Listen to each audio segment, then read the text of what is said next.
that you get more clarity.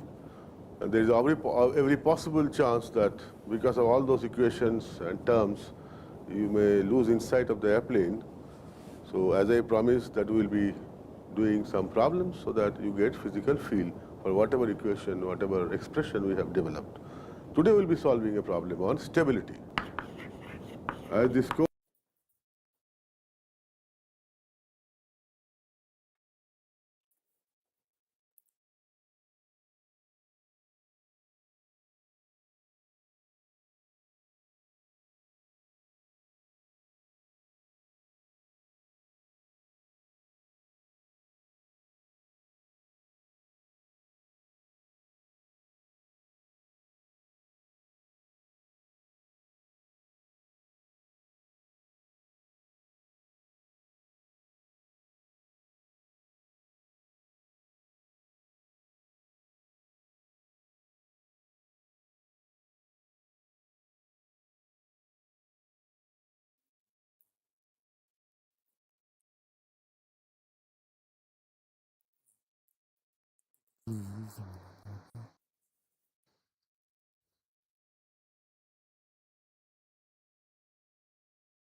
Never mind. Never mind.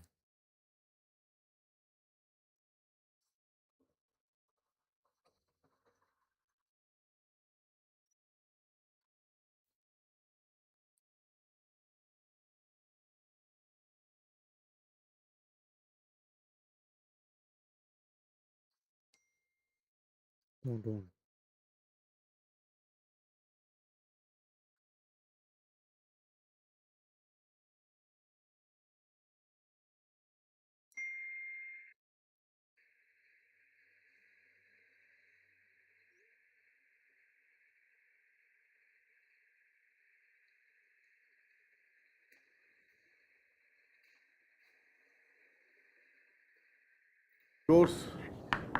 title is Stability and Control.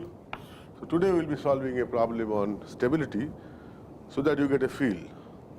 Before I solve this problem, let me again reiterate the role of wing is not to provide stability. Role of wing is to give enough lift. That's why large aspect ratio or large wing area. But who provides the stability? Whose responsibility is to give stability is the tail. For longitudinal stability, it is horizontal tail. For directional stability, it is vertical tail. So we are now talking about longitudinal stability.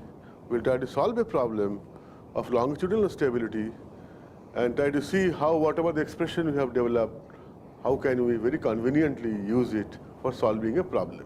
Okay? So let's start with a problem. And this problem I've given from a book which is Flight Stability and Automatic Control, which is a second edition by Robert C. Nelson. It's a very good book. I am not campaigning for this book, but it's my duty to tell you because I follow many books. One of those is Flight Stability and Automatic. All right. So we will be doing the Python today. So we'll be doing a bit of Python today.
Control by Robert C. Nelson. And this problem is from that book only. So we'll be now using this opportunity. Yeah, we need to do step 2 again. So we did step 1 already. So we did step 1 already. We have to do step 2 now.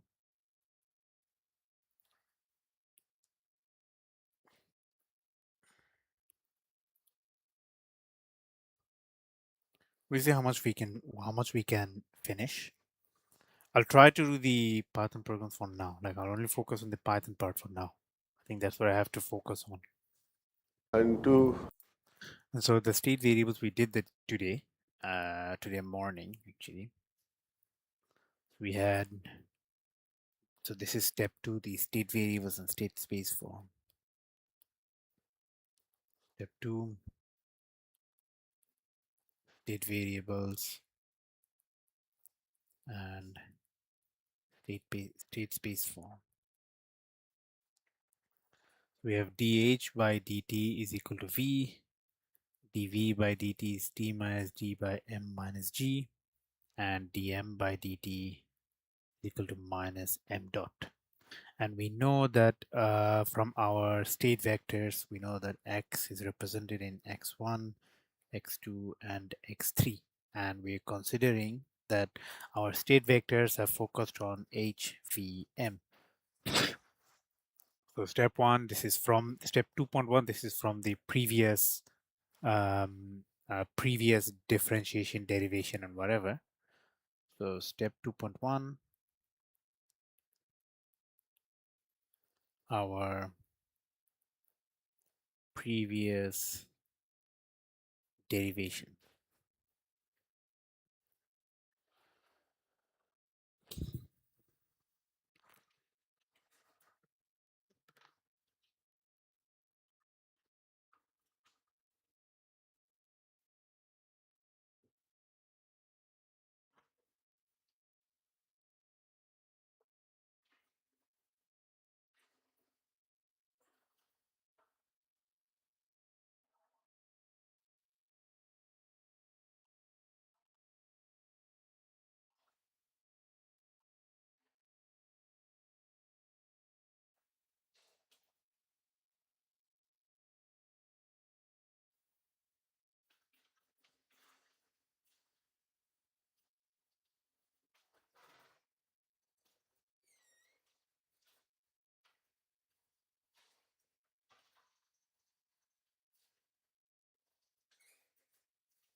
All right.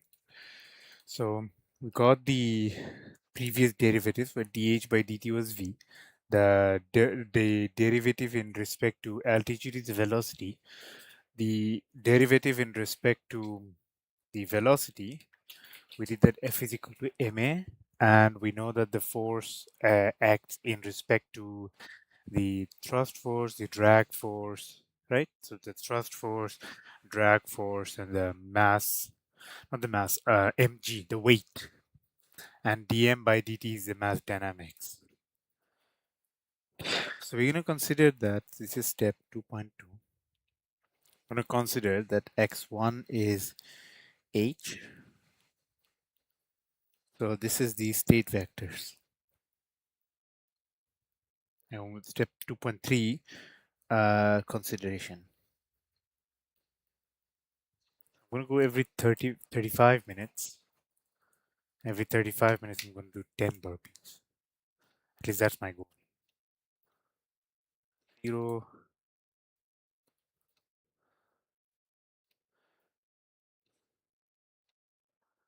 So x1 is h, x2 is v, and x3 is m, the mass, right?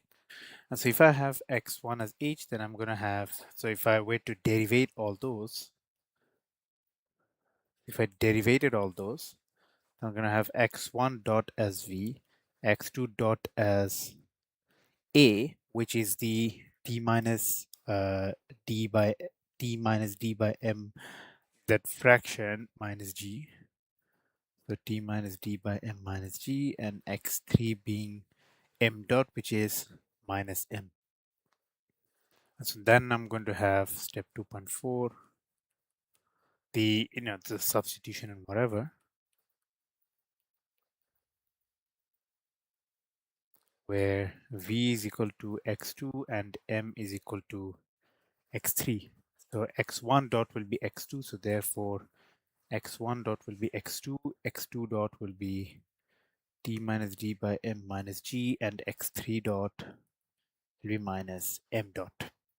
On the compact form, that will be the function, it's x dot will be the function in respect to whatever the state vector you're focusing on and whatever the inputs that you can control, because drag force you cannot control. Hello?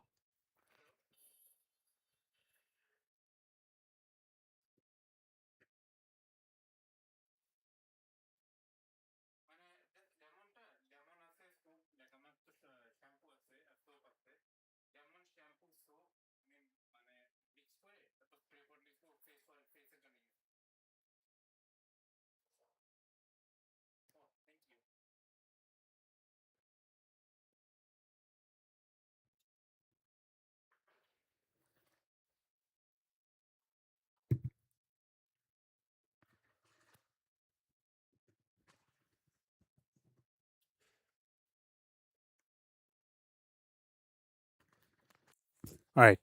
So x3 will be minus m dot, and the compact form, 5, the compact form. So x dot will represent in respect to your state vector and the control input. So x being the state vector, u being the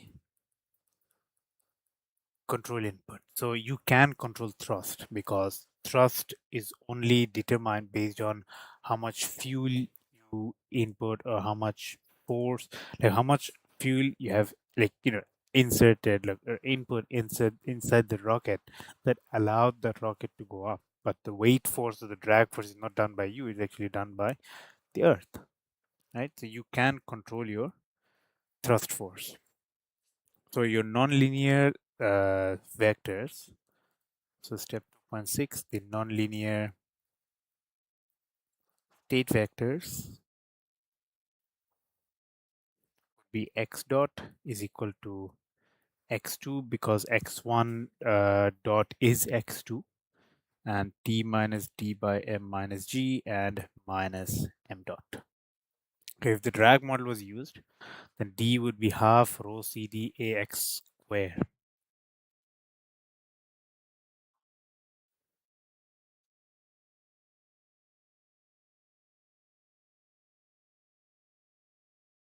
Oh shit, what happened?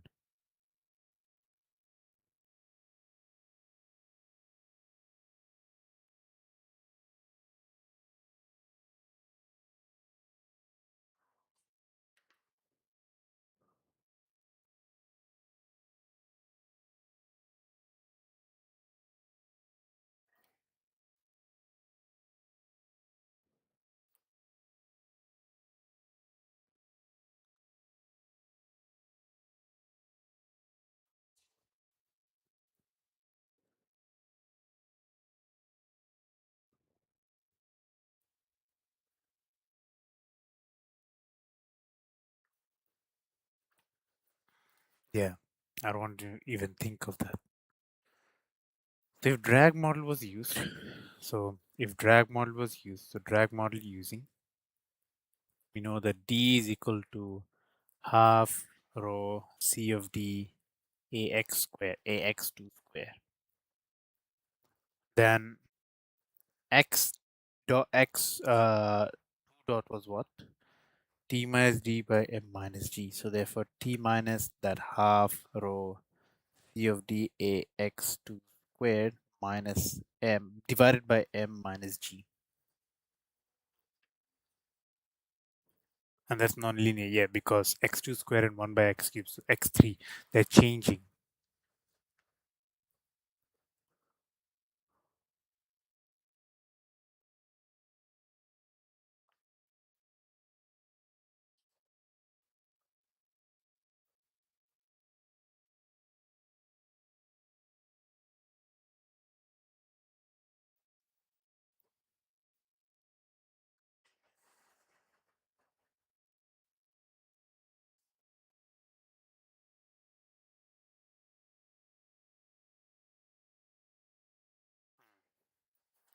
Your continuous time form is x dot is equal to f of x and u. And your discrete time form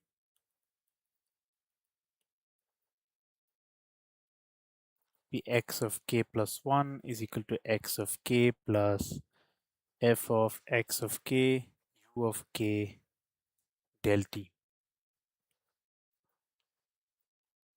And so we got the expanded discrete system. So expanded discrete system where h of k plus 1 will be h of k plus v of k del t. And v of k plus 1 will be v of k plus your, what do you call, the acceleration. Remember that that t minus d, the t minus d minus mg, that, yes. The t of k minus d of k minus m of k minus g del t. And m of k plus 1 will be m of k minus m dot k del t.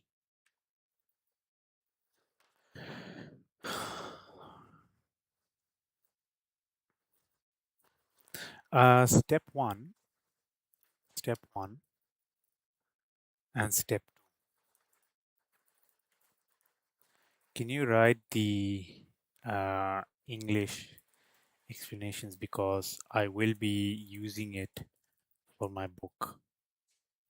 So I want my students in engineering to understand how this was derived. My main aim for this book is to ensure that students can understand easily just by reading the book.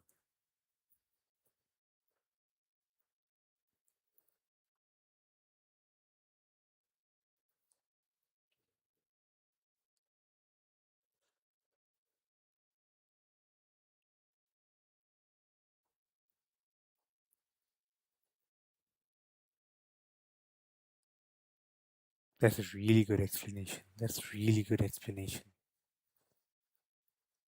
Could you convert this into latex form, like latex code? Just this explanation.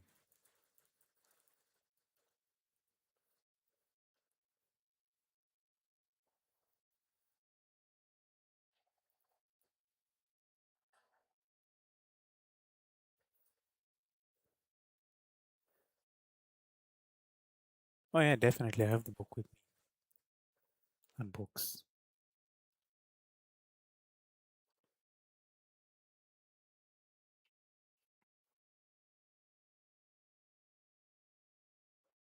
Because my main aim is that students should understand like what's going on and stuff.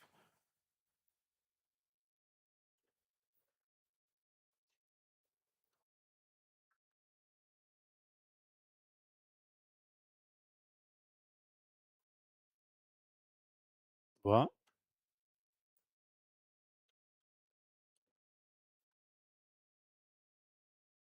Okay, this happened.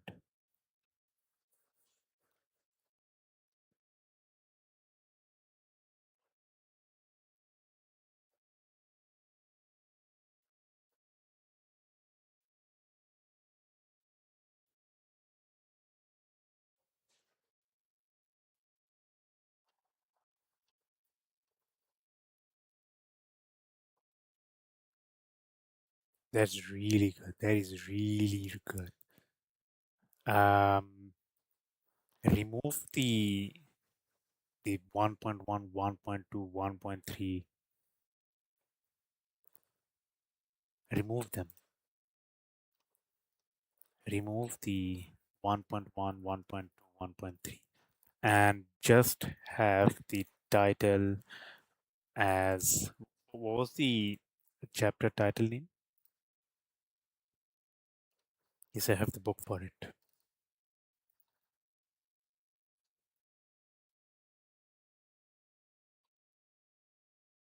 Rocket Dynamics and Equations of Motions. And two, Rocket Dynamics and Equations of Motion.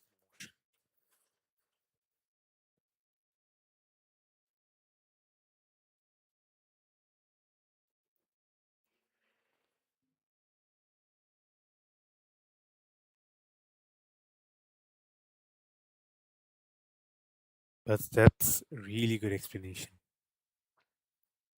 Is it possible to write step one, step two, step three, step four?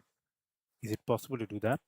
Like, is it possible to add like step one, you have to do this, and step one and step two because we did steps, correct? And step one, the um, steps inside step one, can you write like step 1.1, step 1.2, step 1.3, like that?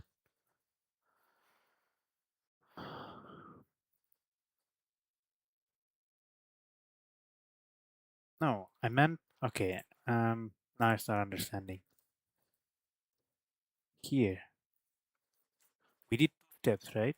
We did two steps, right? Step one, what the explanation was,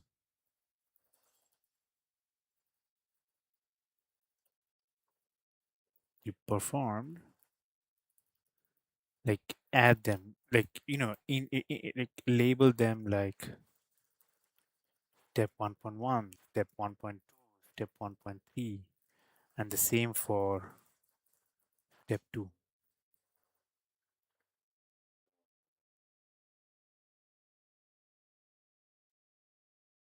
There you go, step 1.1, step 1.2. That is really important.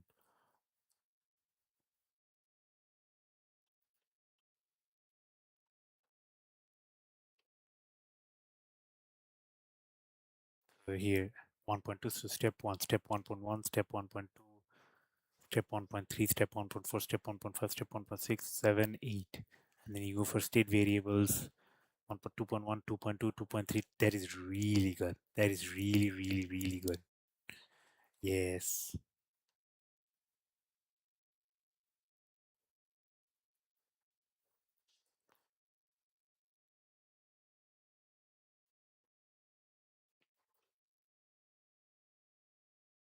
I'm really happy with it. That is really good. That is really good.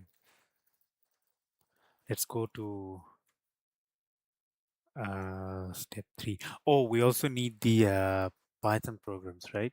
What was the Python program code for step 2?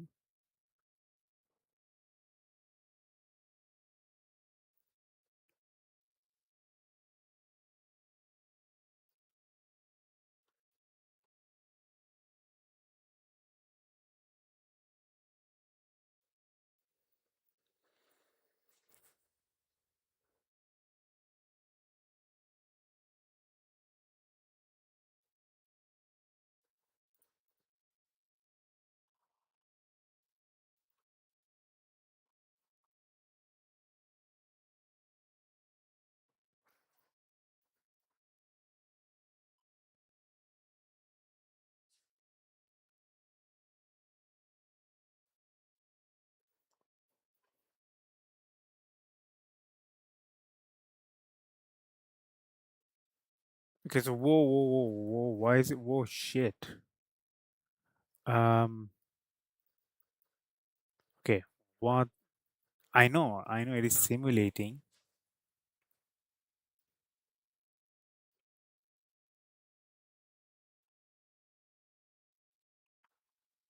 Okay, so what is going on? No, actually, what is going on?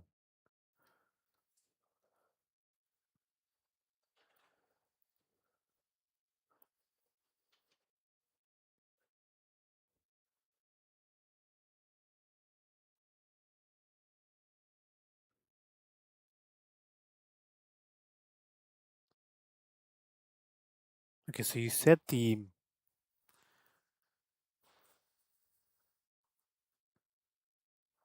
I'm actually going to write the code for it. So import numpy as np import added as plt. So what you did was you first set the constant, set the gravity value, you set the rho value, the air density, the drag coefficient, and the reference area. So I'm just going to write step 1, set your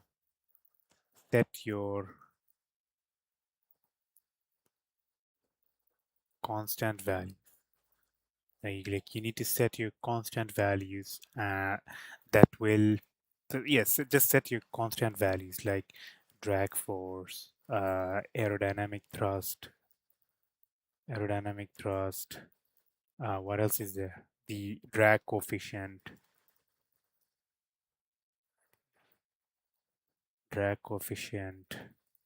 reference area, whatever.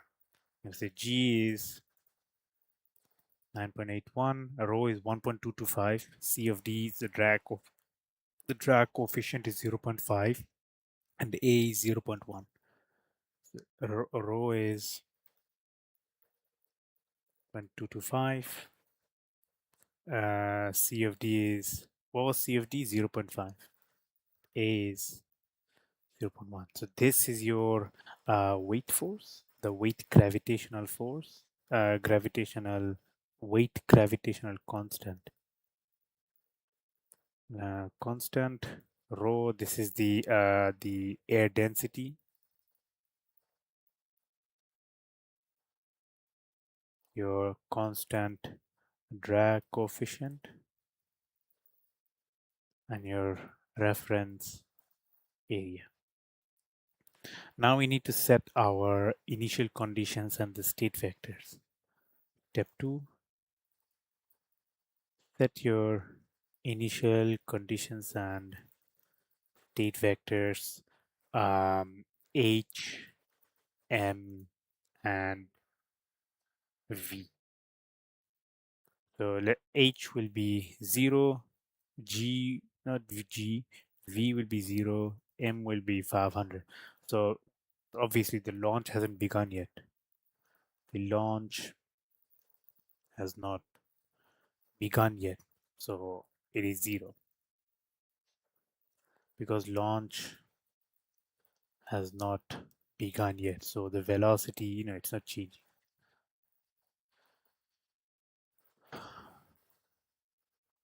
We set the mass of the rocket to 500 kg.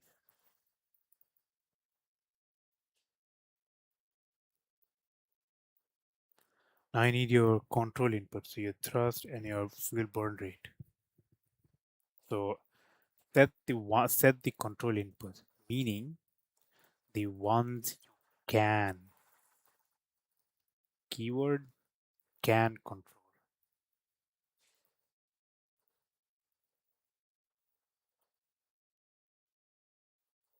So your thrust will be, let's say, 15,000, and let's say m dot will be 2. So thrust, this is the fuel, the total thrust force applied inside the rocket, and this is the fuel change kg per second.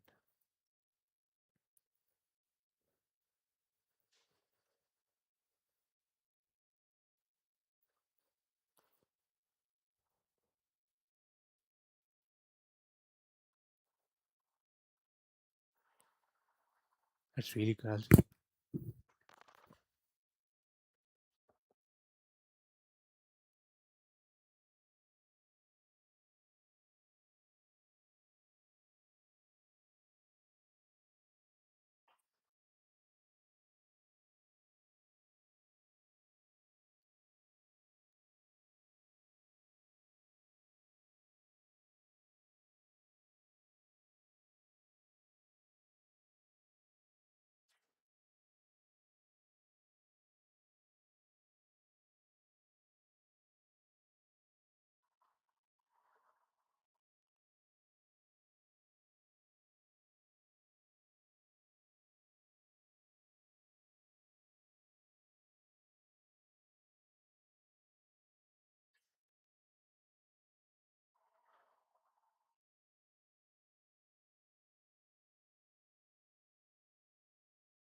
All right, so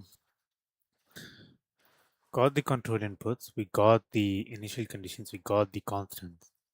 We need the simulation settings. So step 4, set your simulation settings. So your dt will be 0.01. Oh shit.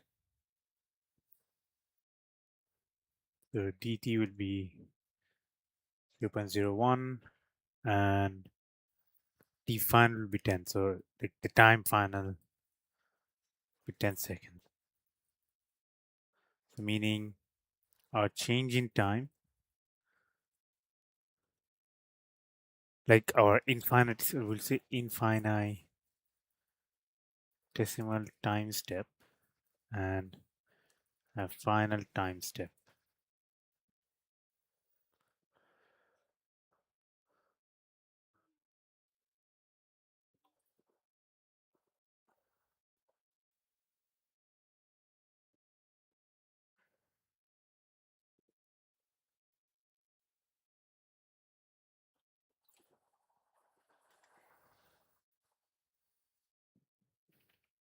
X1, so x1 dot is v, so it's written here.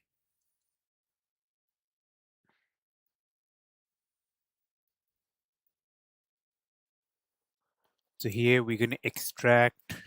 So here we are going to extract the the state vectors x1, sorry, x1, x2, x3 into this inside the while loop, inside the loop, and set them as h, which is height, v, which is velocity, m, which is mass, respectively, and drag model our general drag equation. Now this is the derivated state vectors. The derivated state vectors, and then we're gonna insert them. We're gonna create, now this time we create an array with the derivated state vectors. So if I were to run this code now,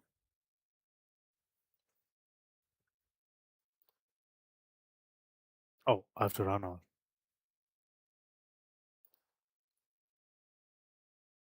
Anything wrong? Maybe explain the code. Did I make a mistake?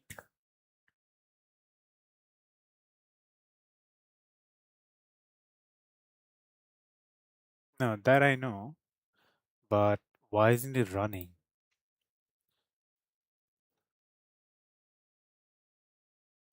Okay, let's not focus on that. Let's move to step 3 now. If that is all right. So that's the entirety of step 2. Step 1. So step 1 was just, normal derivations and stuff. Step 2 is where the looping and all the simulation happens.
Yeah, she's very successful. That's what I'm worried about.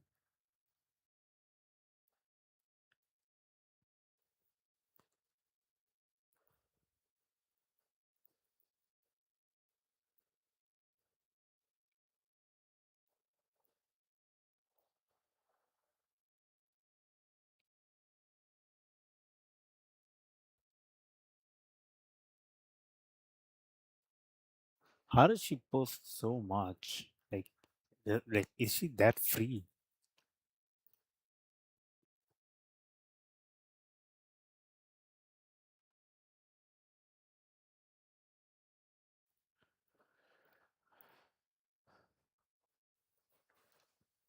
Right, you know what? I'm not going to focus on that.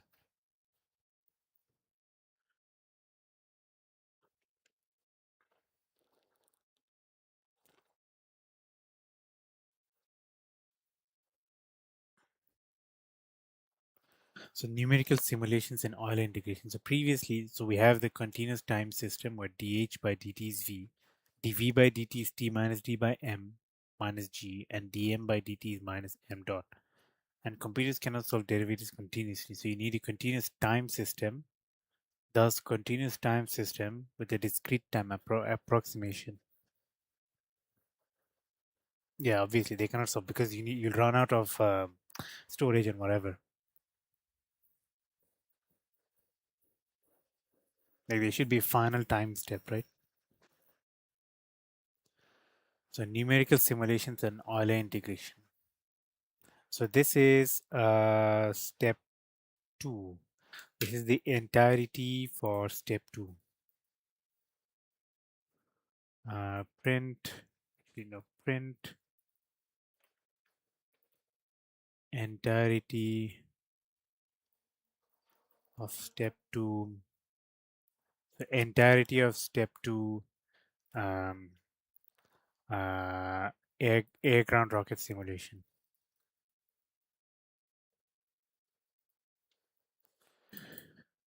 So numerical simulations and Euler integration.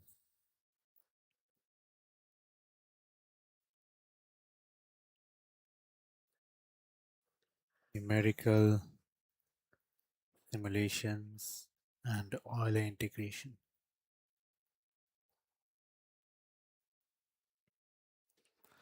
So previously we had the continuous time system where the dH by dt was v, dv by dt was t minus d by m minus g, and dm by dt was minus m dot. So on our previous step, on our previous step, we had dH by dt is equal to v, dv by dt is equal to t minus d by m minus g, and dm by dt is equal to minus m dot. So these are differential equations, and the computers cannot solve these derivatives continuously. So you're going to have a continuous time system, right? Computers will not be able to solve them continuously. Computers will not be able to solve those continuously. So you're gonna have you're gonna set a continuous time system, but a discrete time approximation. Like you need to have a final time step. So you can solve the continuous time system. So you can solve the continuous time system, but must have a discrete time approximation. But must have a discrete time approximation.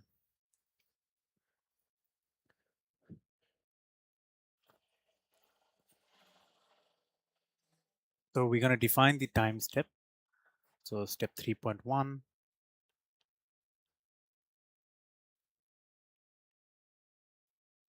define the time step.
So define the time step, sorry. So we'll consider del t being 0.01 seconds. So the simulation will update every 0.01 second. So the simulation updates every 0.01 seconds.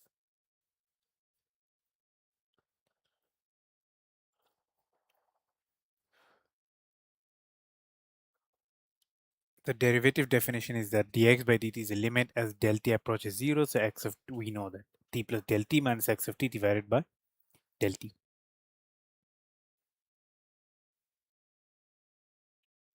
So step 2, our derivative approximation and the general Euler integration. Derivative approximation and general Euler integration. So dx by dt will be limit as del t approaches 0. So x of t plus del t minus x of t divided by del t. And our Euler approximation dx by dt, the Euler approximation dx by dt would be x of k plus 1 minus x of k divided by del t. And we can rearrange it. So I'm going to have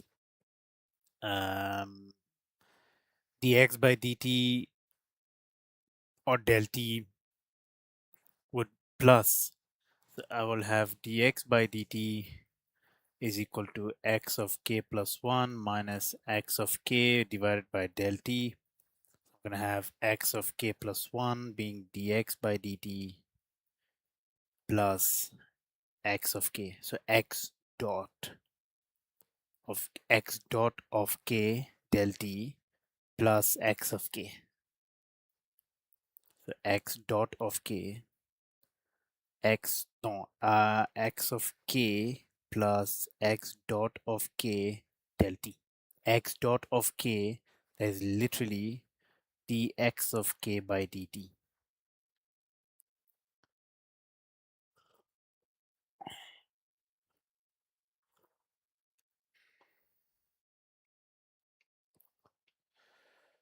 Ah, my head hurt.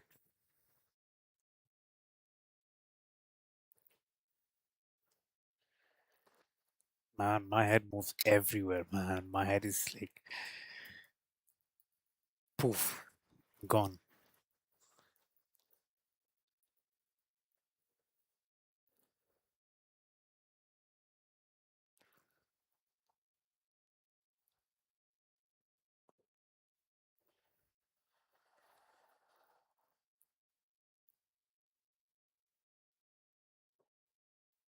No, I understand. So what happened was that the derivative approximation, so dx by dt is limit as del t approaches 0, x of t plus del t minus x of t divided by del t, right? So that's the general, the limit equation. I mean, not limit, the derivative approximation equation. And we need to add the Euler approximation because we're going to consider that del t will reach 0. As we're going to have x of k plus 1 minus x of k divided by del t. And if I were from the Euler approximation, I can rearrange that. This is why I'm writing this book. This is why I'm writing this book. Because I want people to read and be like, holy shit, I actually understood this shit. Can you write the entire step, like step 3, like step 3.1, 3.2, 3.3, 3.3, and so on in latex code, if you don't mind.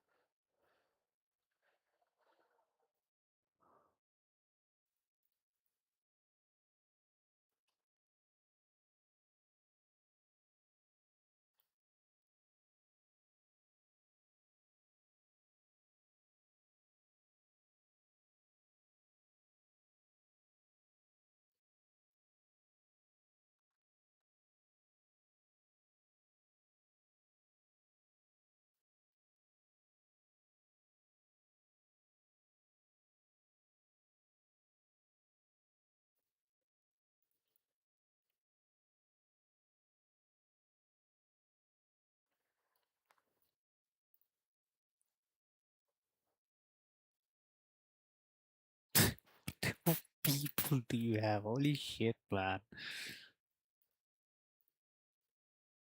What type of people do you even have?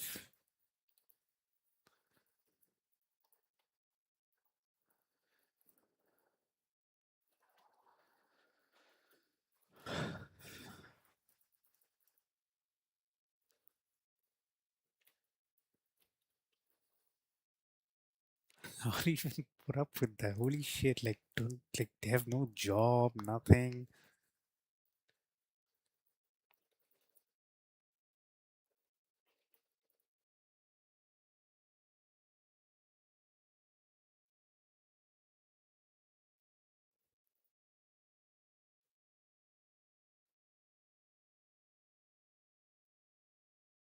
It's Tuesday.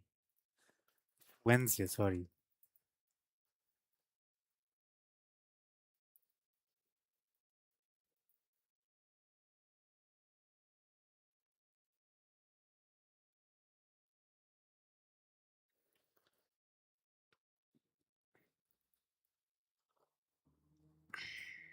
So yeah, let's convert the entire thing into latex. So this is step 3. We're gonna add this.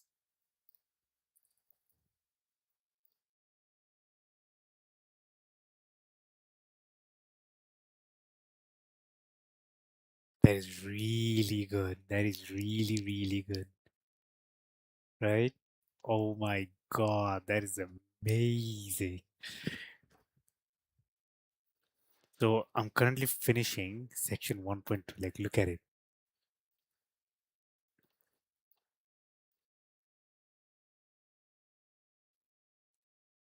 The chapter 1.2, it looks amazing.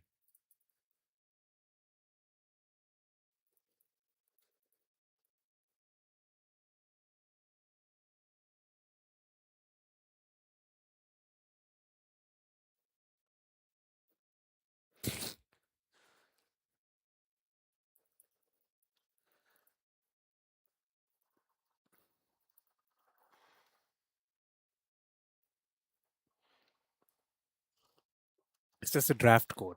Again, it's just draft. This is just draft. Like, this is not the complete.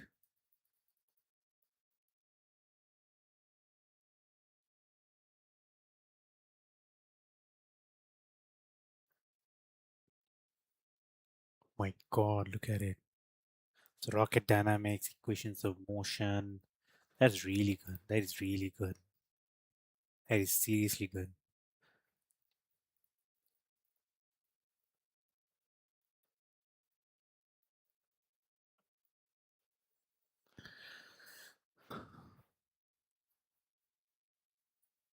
I mean, it's not easy. Like, like because everyone should encounter this one way or another. Now we're gonna have the altitude update. So Euler approximation. Now we're gonna have the altitude update.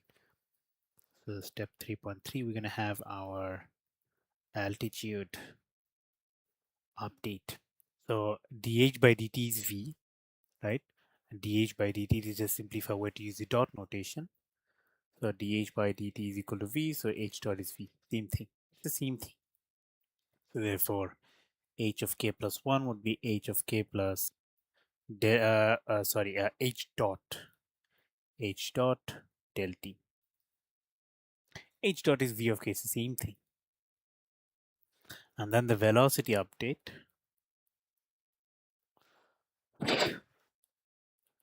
The velocity update, where obviously we know from our step 1 that where the t minus d by m minus g whatever, right? So dv by dt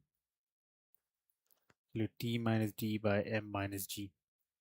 So we're gonna have v dot t minus d by m minus g, and then we can insert this. So v of k plus 1 will be v of k plus t of k minus d of k divided by m of k minus g del t. Yeah, I wrote that already. Let's do step 4 now. Do step 4 now.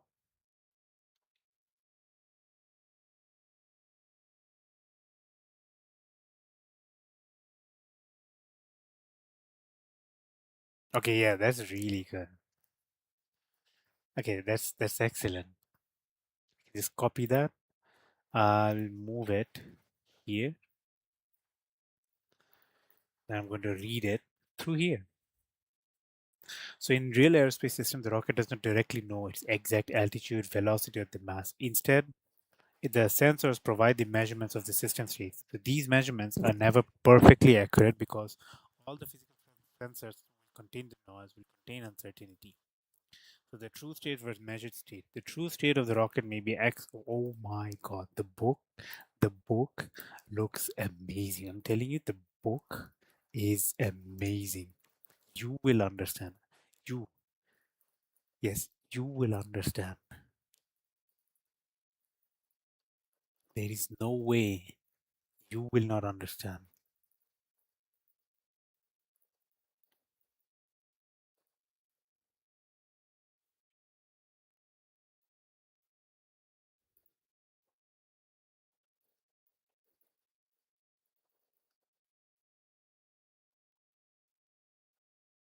So you are aerospace and computer engineering student.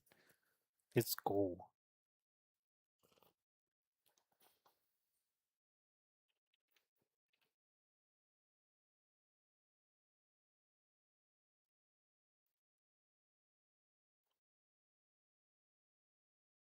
Wait, I just want to see just 2 seconds, please, please. Just 2 seconds, 2 seconds, 2 seconds.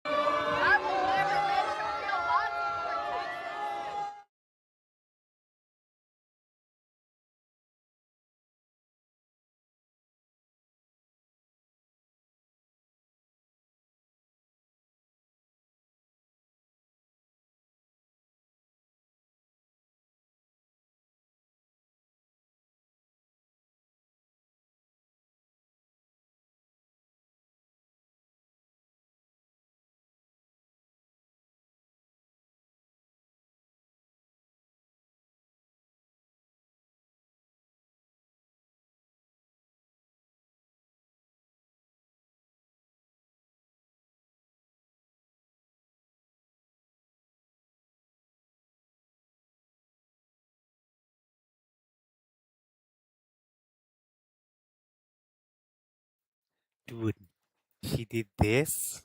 She did this at 25 when she was 24. She was 24 here. 24, 24, dude, 24. She did that when she was 24, right? Now she's 27.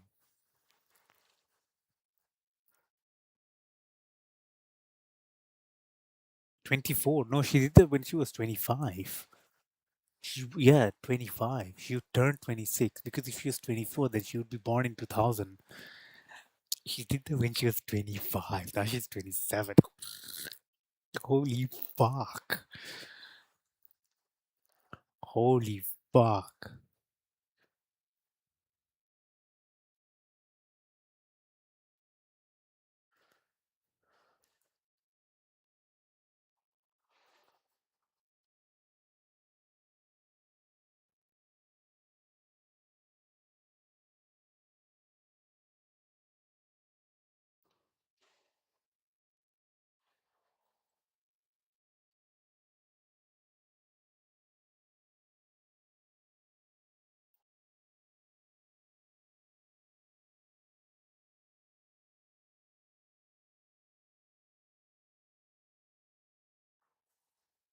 Oh my god. Holy shit. A book and your name in it? What?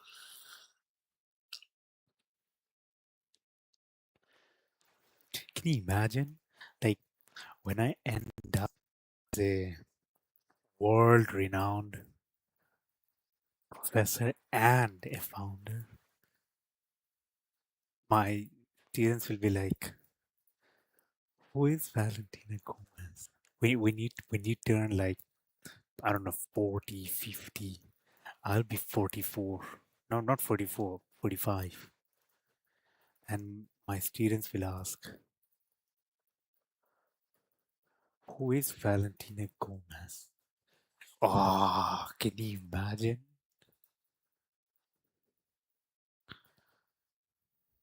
Oh man, I'm just going to add this here.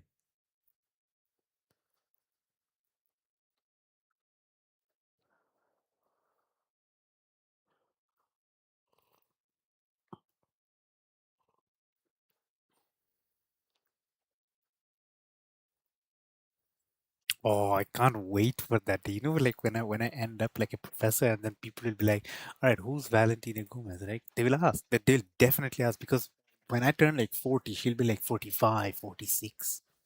And then I'm gonna ask like, "All right, who's Valentina Gomez?" Like the students will ask, "Who's Valentina Gomez?" Oh man, I hope I live long. I hope I live long enough to encounter that moment. So in real aerospace systems, the rocket does not directly know its exact altitude, the exact velocity, the exact mass. Instead, the sensors will provide the measurements of the system states. So these measurements are never perfectly accurate because all physical sensors contain the noise and uncertainty. Therefore, the measured values are only approximate for the true rocket state. So the true state of the rocket may be H, V, and M, but they will be obviously there will be uncertainties, there'll be noise and whatever. Right? So sensor models and measurement system. I was going to beg Valentine, please live long enough. Please live long enough.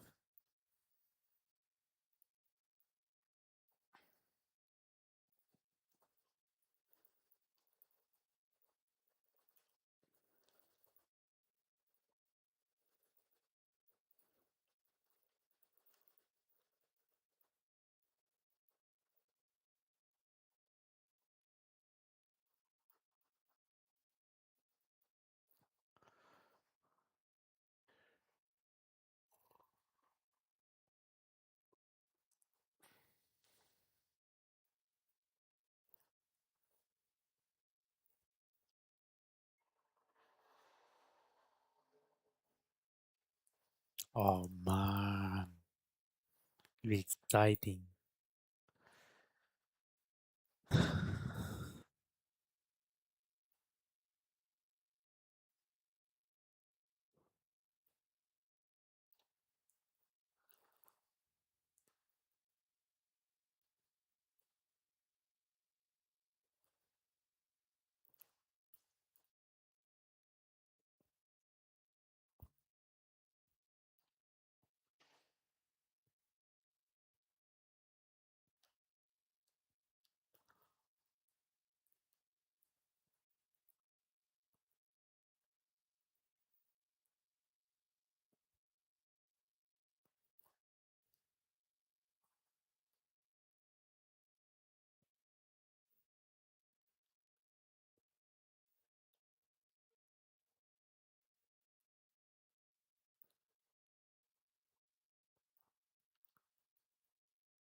Suicidal empathy.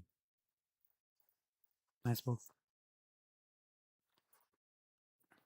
The sensor models and measurement systems.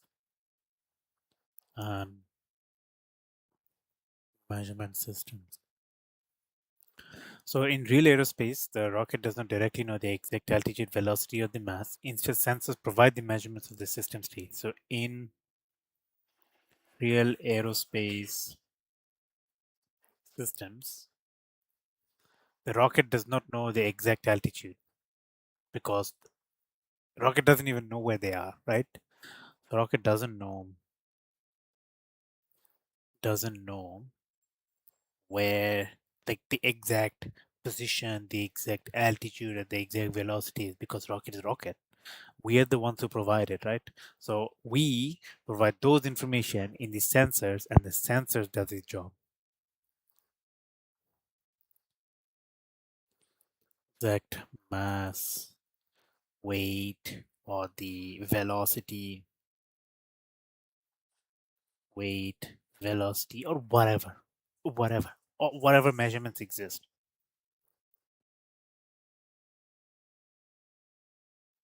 Whatever measurements exist.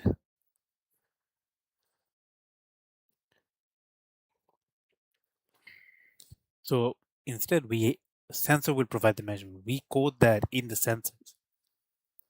Instead, we code that inside the sensors.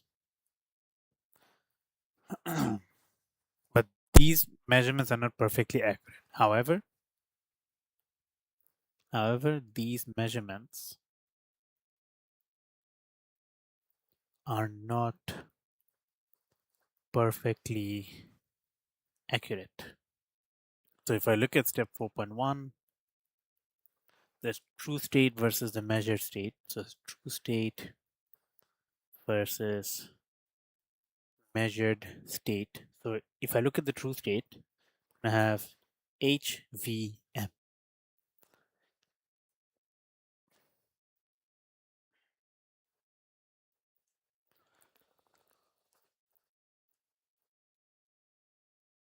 However, the sensors will measure Z, where Z is a measured state. So that is what the sensor measured. What sensor will measure, however, is Z. What sensor measures is Z, where Z is Hx plus V, where Z is the measured vector. Measured vector. H is the measured matrix. X is the true state vector, and V being the measured noise. Measured noise.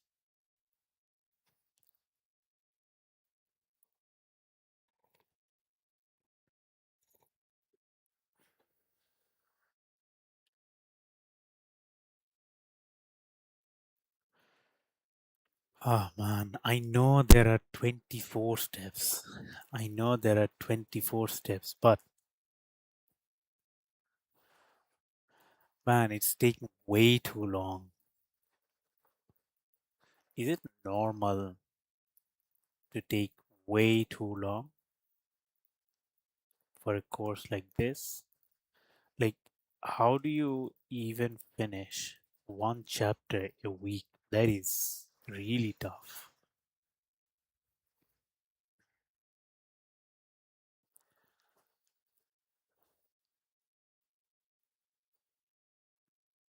Separate semesters.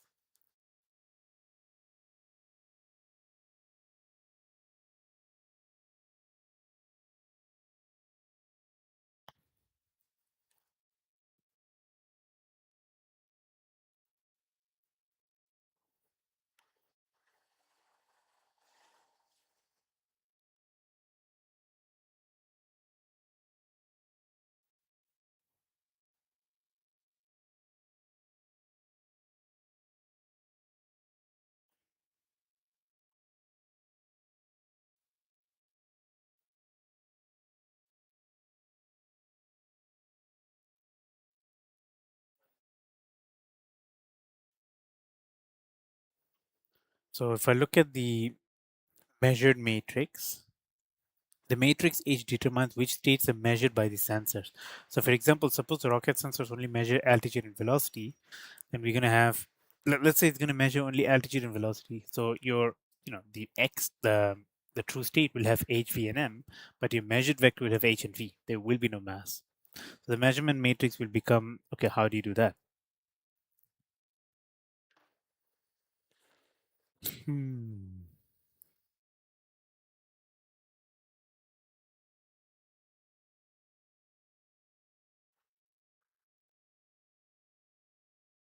Okay, I don't understand. How did that happen? Can you explain this part again? Can you explain this part again, if you don't mind?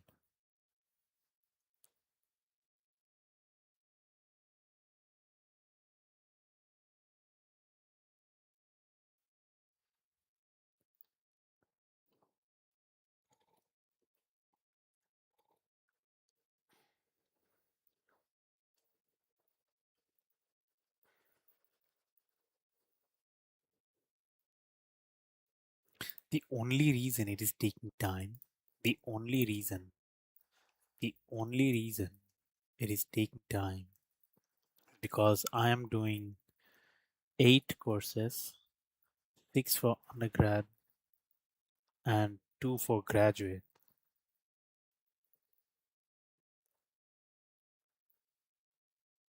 all in one book.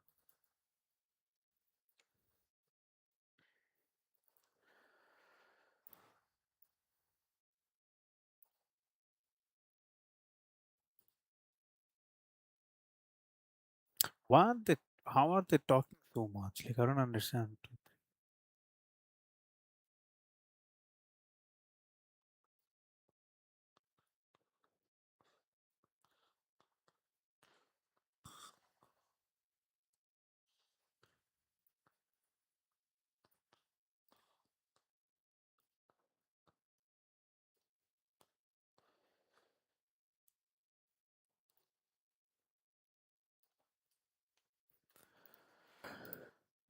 So the state vector previously we have h, v, and m. So x1 is h, x2 is v, x3 is m. The important idea is that the rocket computer wants to know all the states, but sensors usually cannot measure everything.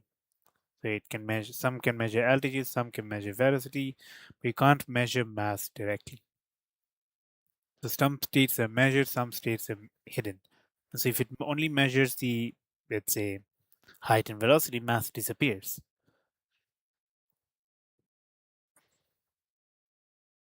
The HVM, and we got HVM again, correct? So that's HVM, H is included. That's HVM, V is included. And if you write, if the third one will be like 000, but it's not necessary to write 000, right?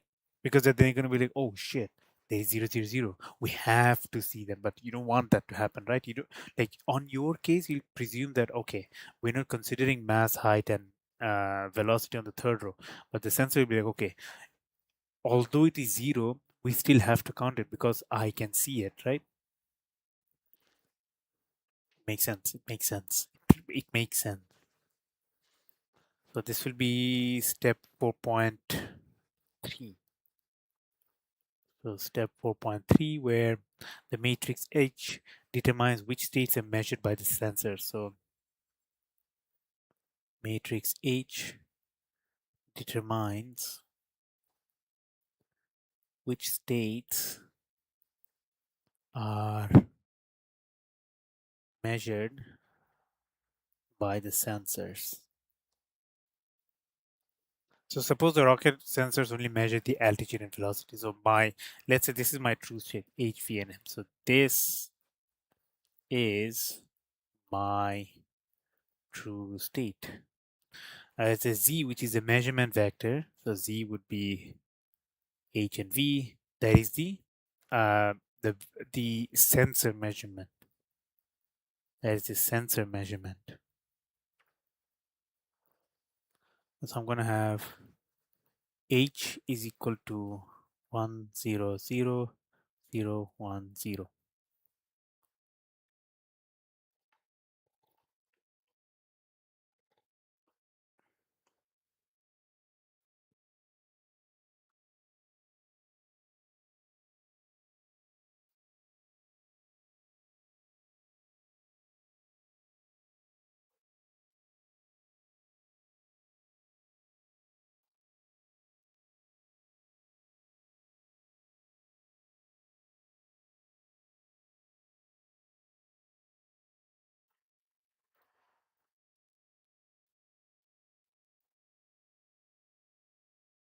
Now I'm gonna stop. How far did we go? Pretty good.